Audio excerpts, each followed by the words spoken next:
As they say in the investing world, buy low, sell for even less.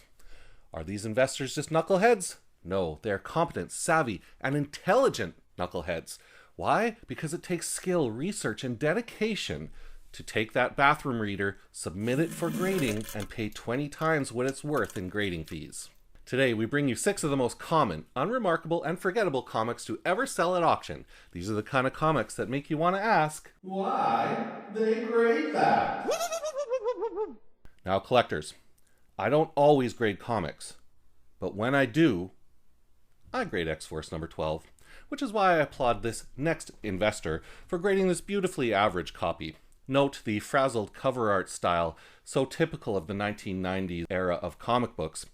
This comic would look great next to your original Jackson Pollock and that moldy old hamburger your Aunt Susie left on the shelf at the last Burger King cosplay party. And talk about your non-key comics, this comic boasts the first appearance of Cruel. Who's Cruel, you ask? I don't know either, but I'll tell you who's not, the grader of this beautiful gem that sold at auction for $11. Our next comic hails from the land down under, and it does have a lot going for it. This copy of Fantastic Four number 216, the Australian edition, was graded at 5.5 and also sold for $11. What a savvy investor! What's so special about this comic? Absolutely nothing. I can hardly contain myself. But there's more. This comic is the only copy on the CGC census, which means that it is an extremely rare comic book, full of cultural and historical significance. It has nothing to do with this comic being a dollar bin reject that no one from the North Pole to the land down under would ever send in for grading. Of course not. And next up, we have Shadow Man number 13. Now you may be asking yourself, Shadow Man number 13? I didn't even know there was a Shadow Man number 1. Well, we didn't either, but that's the beauty of this comic.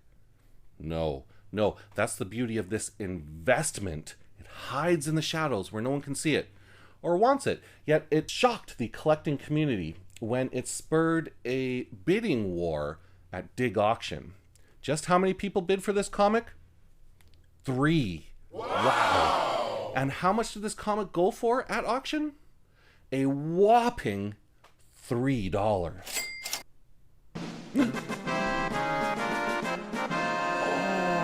You know what that means. Next up is this episode's winner of the Graded Golden Turd Award. This is really special. Yes, the Graded Golden Turd Award goes to a comic book that was graded at a perfect 9.8, but still goes for couch cushion change.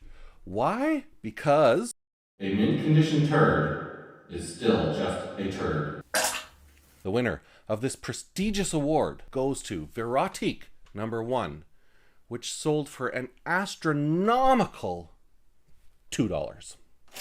This next comic is a DC comic, and it's a real gem. Now, DC has set up a wiki page for every single comic book that they've ever issued.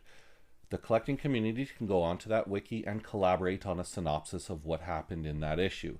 Obviously, the more popular comic books have a in-depth synopsis, and the less popular are lacking. Which is why I want to highlight the DC Wiki for this next comic. Let's take a quick look.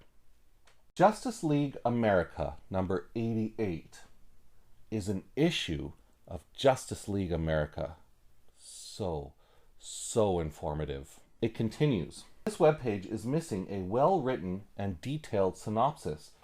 Man, you could have fooled me. Okay, but let's be serious here. I think I do have something valuable to add to this wiki, so please just hear me out.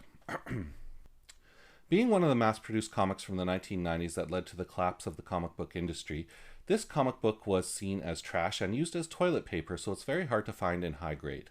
And wouldn't you know it, this comic graded at a 7.5 is the highest on the CGC census, which is why it can go for such lucrative amounts at auction. This particular comic went for an astronomical $6. So let's get to the last comic on the list. This next comic's art design is guaranteed to blow your colon with its beautiful cover art design. This is Blood of Dracula number 12. Call an ambulance, please. Oh, does somebody in the audience need an ambulance? Oh, is that you? What's wrong, my dear?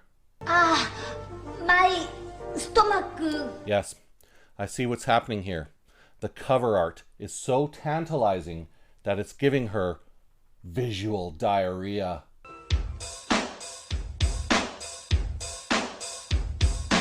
I have a bad case of diarrhea. I have a bad case of diarrhea. I have a bad case of diarrhea. I have a bad case of diarrhea. I don't know what that was.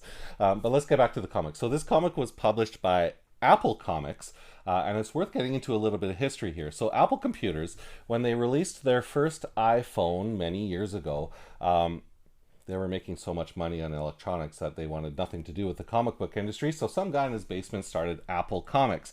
Hence, we have the Blood of Dracula series. Now, Apple Comics is also known for other spectacular titles such as The Vampiric Jihad and 101 Other Uses for a Condom. Yes, this classic cover art is guaranteed to make this comic an investment. How much?